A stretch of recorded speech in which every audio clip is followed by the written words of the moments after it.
Now, it's very hard for an investor or a layman to appreciate that fee as you've described it, right? An average of 25%. In long-term rentals, the fee can range. If you've got a large portfolio, it could be 2.5% or 2%. Usually it's 3%. Often, if it's a smaller portfolio, it could be 5%, maybe 7%. So if you're on the other side of this, it feels like a great idea to go and run a vacation rental management business because you're going to make so much cash flow.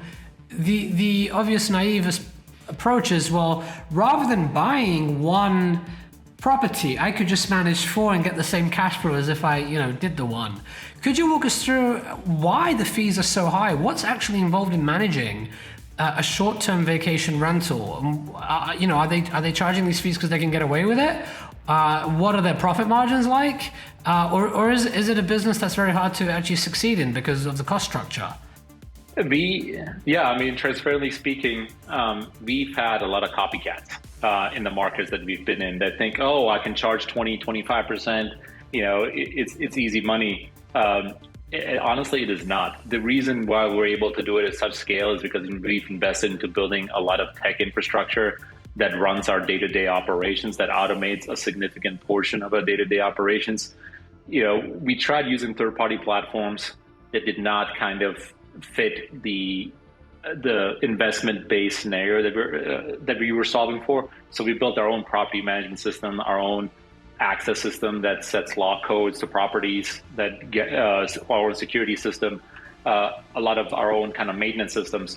We had to invest into all of that to be able to do it at scale. And the reason short-term rental operators charge more because it's still just a much more active, high-touch business.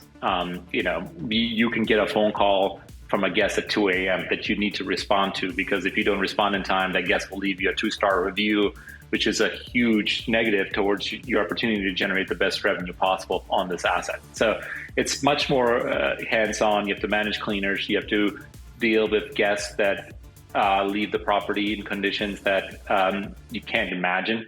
We've had people literally use some of our properties for a pigsty, like literally have an emotional support animal that they said they were bringing. We of course can't say anything about it.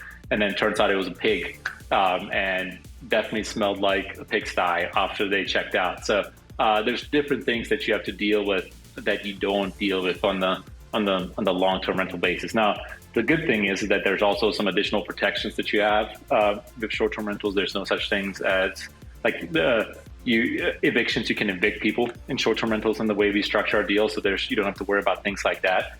So there's some upside there. But overall, it's a much more active day-to-day business, 24/7 business, honestly, than your traditional, okay, I want to place this tenant.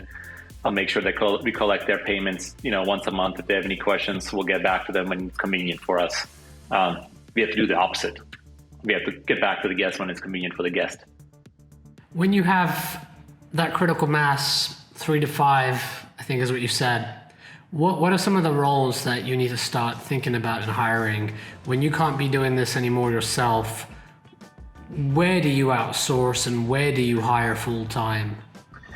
My best recommendation when you get to that stage is to start looking at virtual assistants, usually kind of based in the Philippines. So that's where we've seen the best success. So the first thing I always tell people that they should be doing is looking at virtual assistants that can kind of help them with the day-to-day guest communication. That's the kind of most proactive piece of the operation. There's some great websites out there where you can find some really strong virtual assistants out of the Philippines whose English, transparently, is a lot of times better than some native speakers here in the States that have already kind of done this and do this for multiple groups. They are a great resource to utilize. So virtual assistants are great to really kind of own the guest communication. The biggest thing to be aware there with virtual assistants is that you really need to create a playbook for them, where they have to be trained by you on how to address every type of scenario that they might encounter and what they do. If you do a really good job building out this playbook, they'll do a great job. Really, their effectiveness will depend on how good your playbook is that you put together. So that's always kind of my first go-to. Look at virtual assistants. Their options are cheap, and they're highly effective. That's a great idea.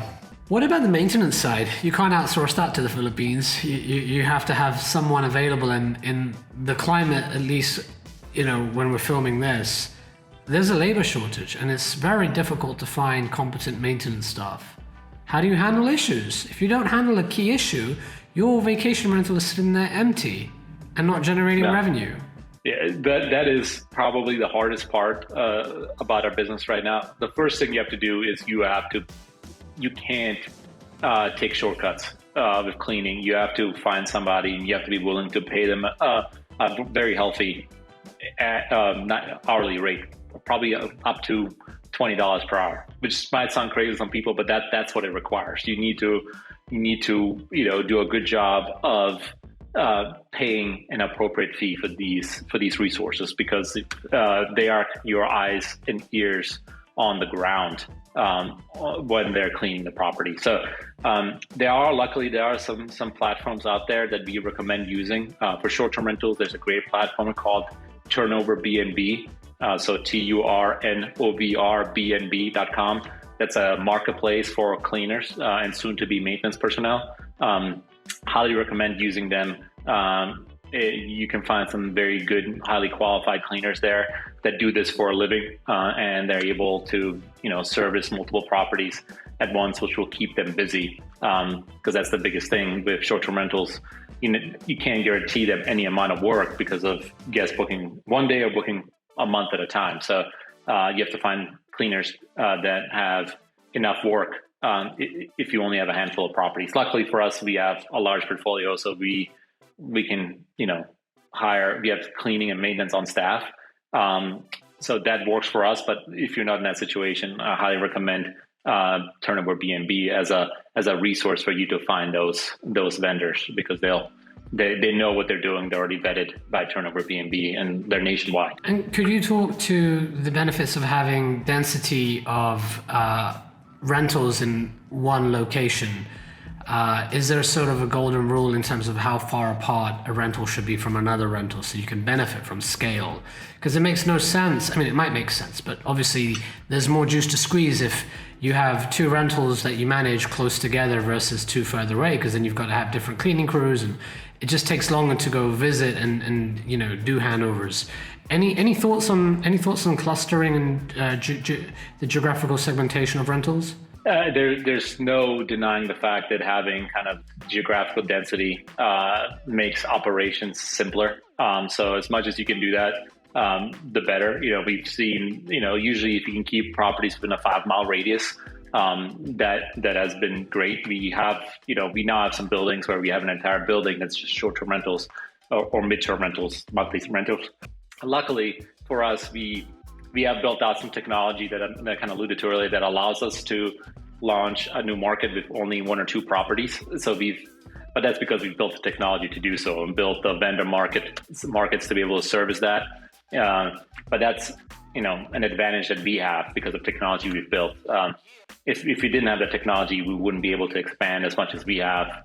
We would need to kind of aim for that density first before being able to do so. And Amir, as you start to grow the relationships that you have with landlords or investors, how should a property manager handle investor communications? How should the updates look? How often should there be updates? And how do you set a healthy relationship? Because a lot of people get this wrong when it comes to property management and investor relationships.